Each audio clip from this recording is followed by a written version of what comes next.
U.S. intelligence officials released their findings on who was behind the deadly blast at a hospital in Gaza.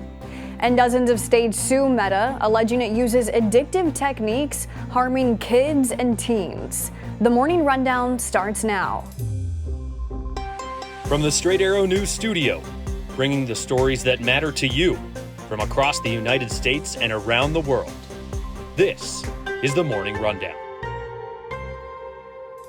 Today is Wednesday, October 25th. Thank you for joining us. I'm Kara Rucker. Israel Defense Forces said this morning it carried out wide-scale strikes targeting Hamas, Hezbollah, and the Syrian military.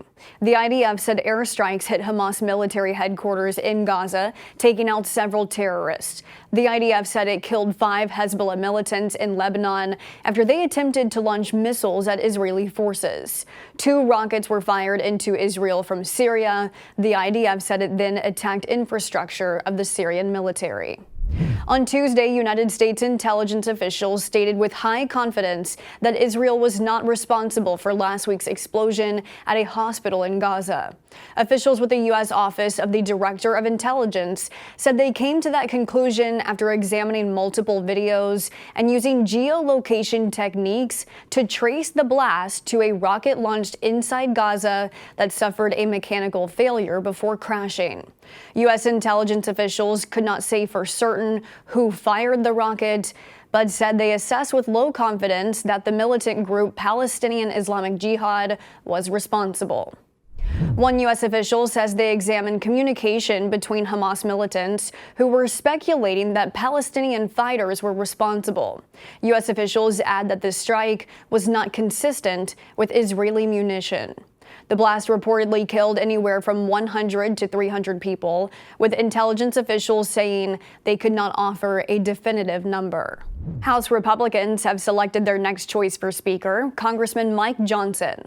The Louisiana Republican was actually the second nominee on Tuesday after Majority Whip Tom Emmer of Minnesota defeated Johnson and 6 others, but then dropped his bid after not being able to secure enough support needed for an official vote on the House floor.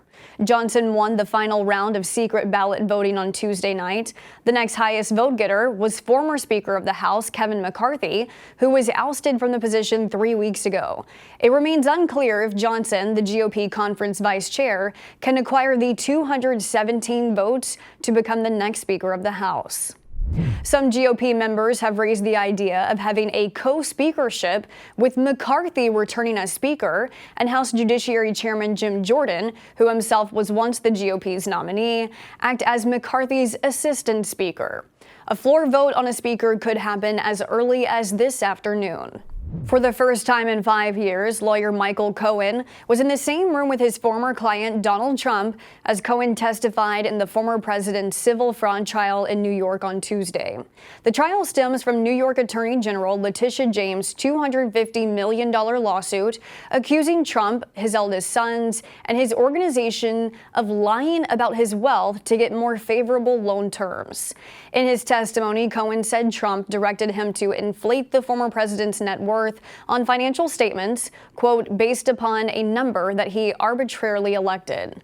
Trump's attorney began cross-examining Cohen by bringing up Cohen's guilty plea in 2018, where the lawyer admitted to lying to Congress. During a break in the trial, Trump told reporters that he was not worried about Cohen's remarks.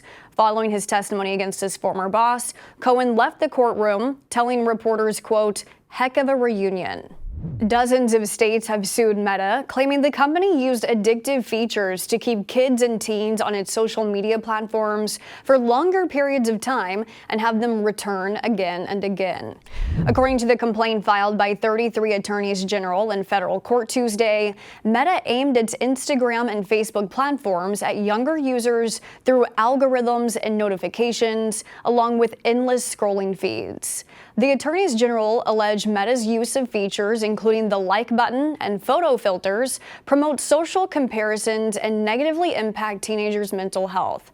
Meta is also accused of violating the Children's Online Privacy Protection Act by collecting data of users under 13 years of age without a parent's permission.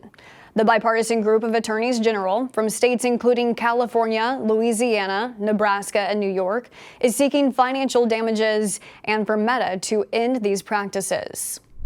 In addition to the 33 states, 9 other attorneys general are also filing lawsuits in their states and Washington, D.C.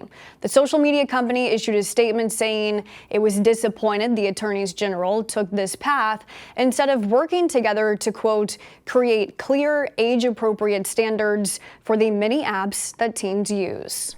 West Maui is welcoming tourists once again following the deadliest wildfire in more than a century that killed 99 people and destroyed thousands of homes in August. According to the mayor of Maui County, aside from burned sections of the historic town of Lahaina, West Maui will open up to tourists on November 1st. The announcement comes about a month after the governor of Hawaii said that tourism would return in West Maui in early October. But the mayor modified the governor's plan and only a small part of Maui's northern edge has reopened. West Maui has 11,000 hotel rooms, and Maui as a whole depends largely on the tourism industry as its economic engine. Still, not everyone is ready to welcome tourists back, with some petitioning that the community is still healing. Many who lost their homes are concerned they may be forced to leave short-term hotel lodging. The mayor said the Red Cross has guaranteed no one will be forced out of their housing as the community continues to rebuild. Finally this morning, it may be Wednesday, but we are still talking about Tuesday, specifically Taco Tuesday. The famous phrase is now free to be used by any restaurant in any state thanks to Taco Bell. Earlier this year, the fast food chain filed legal petitions to cancel the 2 Taco Tuesday trademark registrations in the country. In July, smaller regional chain Taco John's abandoned its trademark registration of the phrase in 49 states. But there was one lone holdout. Gregory's Restaurant and Bar in Somers Point, New Jersey, had owned its Taco Tuesday trademark for over 30 years. But that changed when Taco Bell announced yesterday the New Jersey restaurant had relinquished its trademark. With the trademark canceled in all 50 states, Taco Bell says Taco Tuesday now officially belongs to all who make, sell, eat, and celebrate tacos. These are your top stories for this Wednesday, and be sure to subscribe to the Morning Rundown newsletter to get the top stories each weekday morning. Just go to san.com/rundown to sign up. Unbiased, straight facts, that's Straight Arrow News. We'll see you back here tomorrow. Until then, I'm Kara Rucker. Have a great day.